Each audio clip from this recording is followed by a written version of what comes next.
in Bosquen. So he's going to talk about how he branched off, started his own business, and the successes and challenges of growing that. Good morning, everyone. Good morning. Great job, last presenter. I am not a great talker either. I've had to learn over the years, kind of sell myself for my business. So my name is Ray Johnson. I own Razor's Collision Center in Bosquen, New Hampshire. It's only 20 minutes from Concord. I've been in business 8 years last month on my own. I've been doing this for 30 years. So I started 11th grade in high school, vocational wing for 2 years, Autobody, auto mechanic, did both. I got out, and the reason I started was because my stepfather was a mechanic, and he would fix our vehicles up on the side and paint them. So they come crappy old vehicles back in the 70s, mid-80s, and he'd bring them home and they were like new. And I was hooked. So I love to paint. I actually started at Ponies right out of high school in '89. I had 14 and a half years with the company here in Bow. It's where I learned to trade on the job. And painting is what I do best.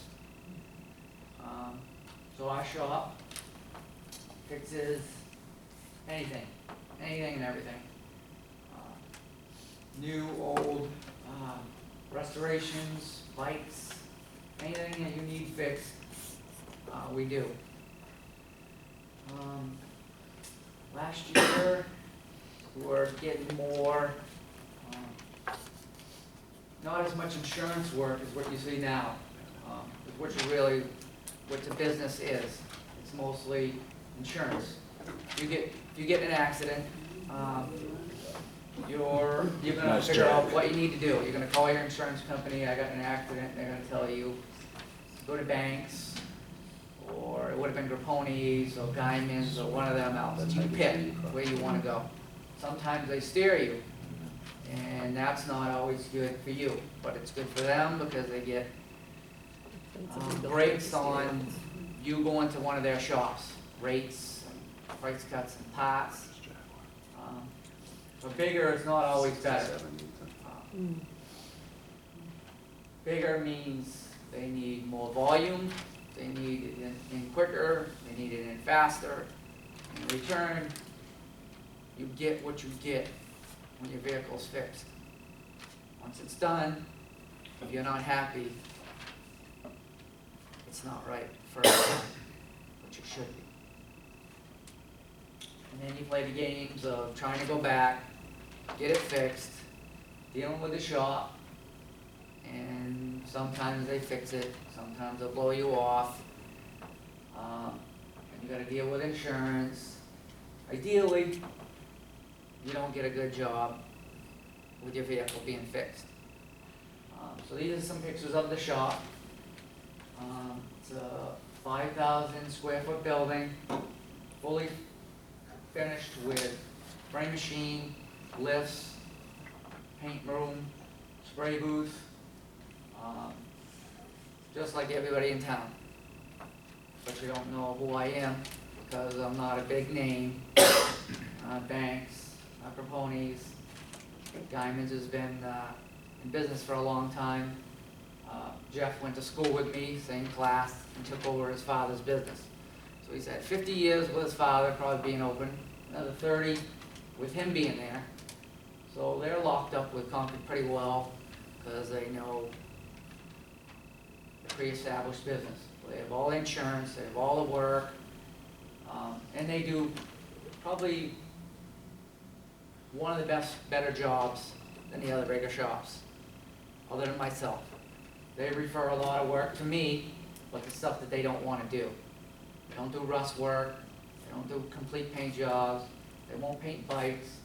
They won't paint or fix someone's old vehicle, or, you know, if you had a project that you needed done. You know, I want to paint a bicycle.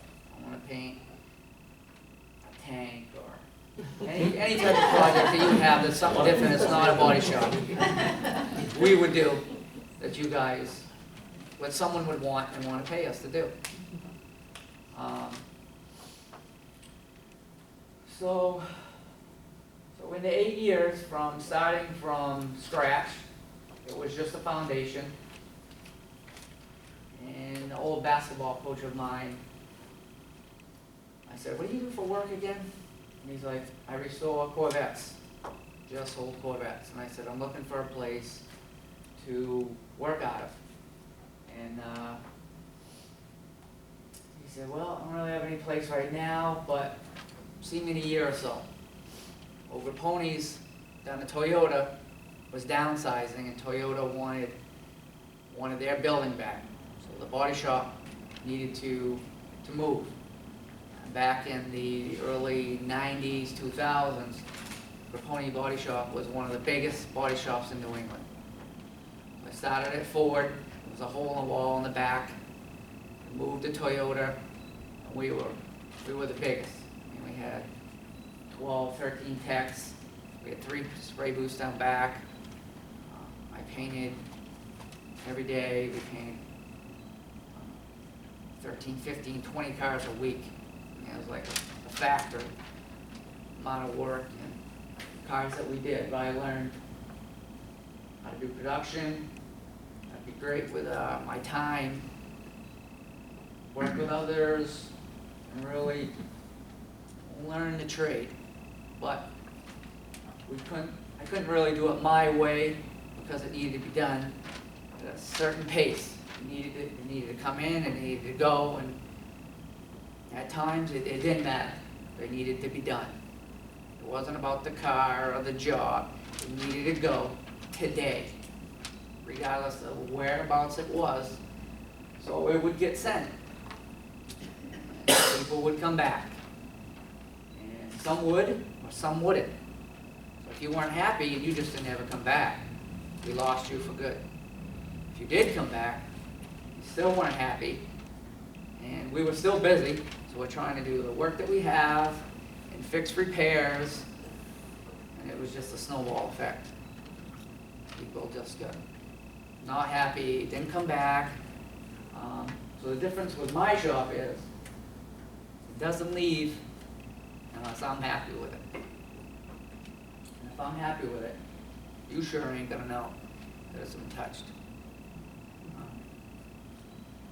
So that's my biggest thing is I'm trying to do is let people know in Concord, in the outskirts area, other than Boston, because Boston is a very small town, is who and what we do, and we do it right the first time. We care about the car, you in general. I'm a worker, so I work every day and I paint your vehicles. So when you come into the shop, you actually get to see me and meet me, talk with me.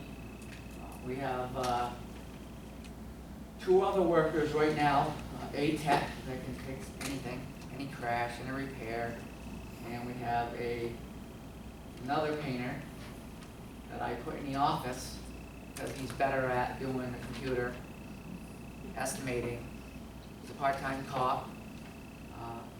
We've been together for quite some time at a couple other shops, and I'm faster. I learned production at a big shop all my life, so I know how to workflow and get cars in and get them done, because each week you need to get cars in, you get paid, so you can pay bills. So some of my issues are, as being a small business, is cash flow. Cash flow is always an issue. So I get cars in, I get them done, get paid. So keep paying bills. Finding help, finding workers now is pretty much non-existent in this day and age. Having someone just show up for 40 hours, so we're kind of downsized a little bit because people are just not showing up, excuses. So trying to find help is what we're looking for also. But biggest thing is letting people know that we're out there. The other thing is, a couple other things real quick, is we have a flyer, a handout, that would tell people if you get in an accident, put your car, what the process is, what you would do, how it starts from beginning with me. This would be, you would call your insurance company first, and you have a right to take your car wherever you want to go. Some will tell you that, some will just send you to banks. Grapponi's no longer is a body shop. So, how long they've been in business? 95 years or so, almost 100. And they closed their shop in March of this year. No more body shop whatsoever. So I was doing their work for 8 years. They used cars, anything that they couldn't do, they would send out. So I lost that work this year, and that really hurt. They were my biggest number one client that I had. I'm curious, do you have a website? Are We you do. putting your flyer out, pictures, so that the story you're telling people can see and say you have a choice?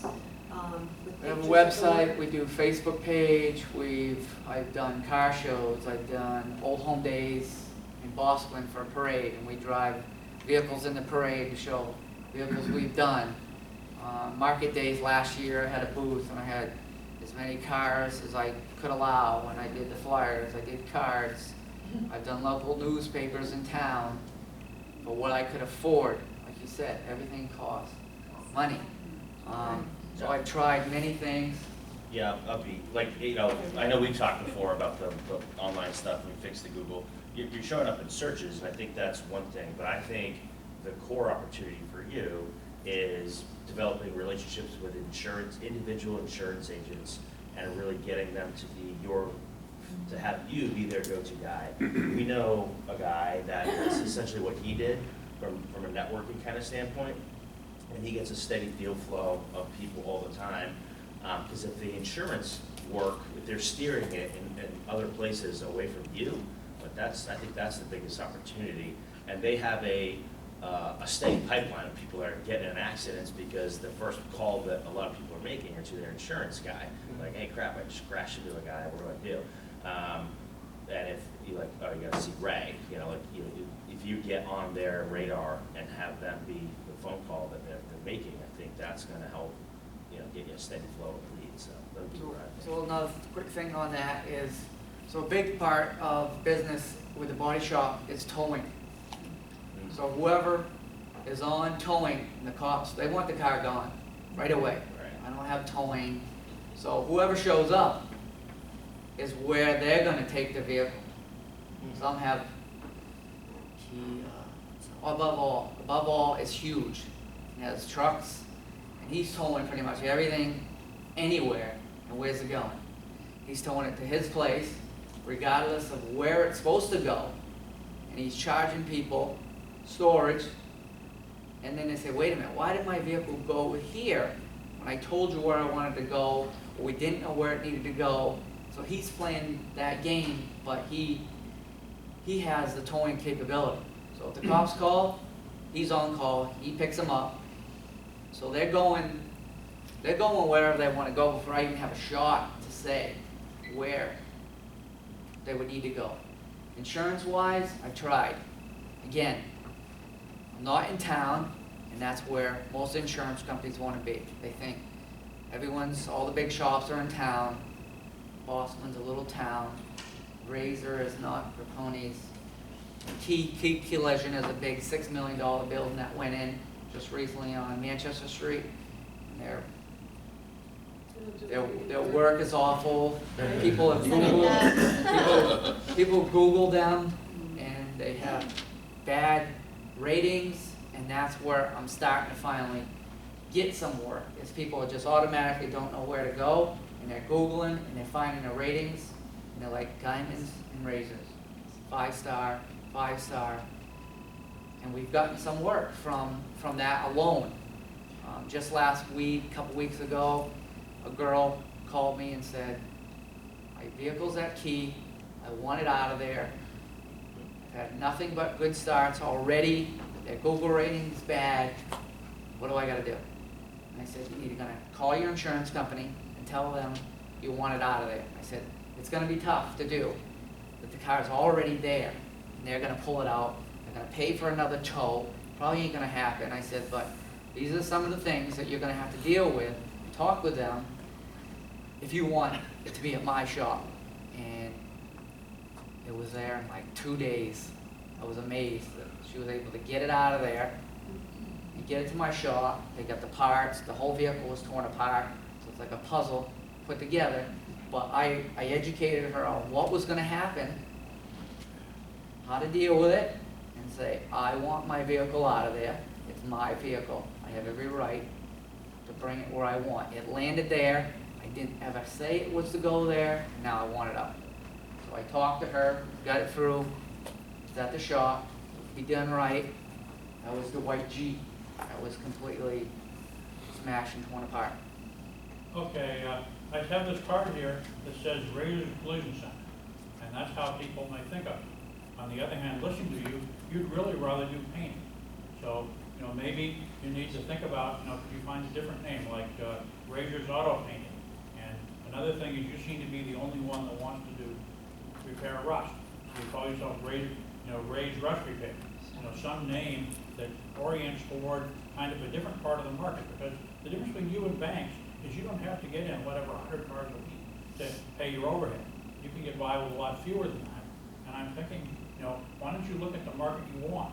Go to some of the used car dealers and say, I could repaint that thing and make it look a lot better than it does, and you can pay my fee and come out ahead. Or go to all the inspections. I have. I've done work for Capone's, Volvo. Recently it's been Bob Mariano, Key, and they don't want to pay. They don't want to pay anything. Okay, I'm talking about some of the smaller places. Maybe they're getting older cars that need the painting job more. Yep. Same thing with the rust. Go to some inspection stations and say someone's got a little rust and is going to fail a car. You don't want to buy a new car and lose all your other ones. Tell them to come to me. I'll fix the. They rust, do. I'll paint We it do. up. But most of those referrals come from shops that don't want to do it. People show up to Guyman's, they go to Capone's, and they go, we don't do rust work. Well, I'm saying start right with the inspection station. When the guy says, well, this car needs rust repaired on it, it won't pass. And, Ray's will do it and these other people won't. We do get some of that work, and I have also changed my name. The legal name to the shop is Razor's Customs Autobody. Back 8 years ago, that is what I opened up the shop with. And that was a problem. Because what's it say? Customs. That's all everybody thought that I did. Not collision, not bikes. Even said body shop on the side. Everyone didn't come because they thought customs. So we changed it. Razor's Collision Center. Means.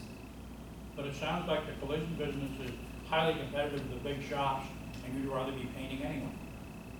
Collision and painting go together. You're not fixing something without painting it. But you can paint it without fixing it. Not really. You got a scratched BMX bike. It has to be repaired before I can paint it. So, anyone else? Yes, sir. It sounds like you're a perfectionist. Big time. You really feel good when it's almost like a work of art for you to take a car and restore it. Your original name kind of states where your heart was, and you're getting sucked into business that's very competitive, as it was just discussed.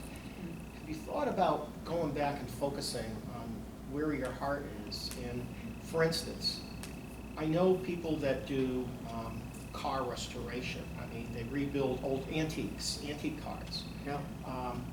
And I know they always send the cars out to be painted. They do most of the engine work and body work and that type of thing, some of the body work. Networking with that group would put you into an environment that would appreciate the work that you do. Who's got 40 grand or more to restore a car today? Minimal. There's no money in it.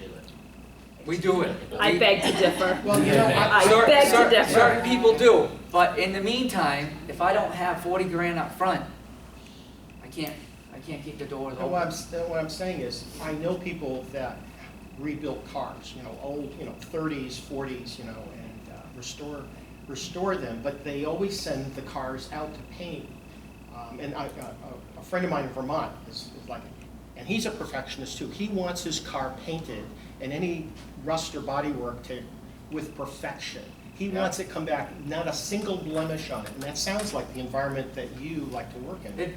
It does. And he pays. It does, and I've done it all. We still have one in the shop, but it takes up space. You need cash flow regularly, and then you need help. Not every person can restore a vehicle from the ground up, like crash work. So originally, that's where my heart was, but it's not paying the bills. It's not paying the bills every day. I mean, I'd have to have a slew of guys and 10 cars, and that's all I did. But that's not happening in Boston. Every day, people crash, bang up their cars, is what collision is. So I had to figure out which way I was going. And that is where the money is.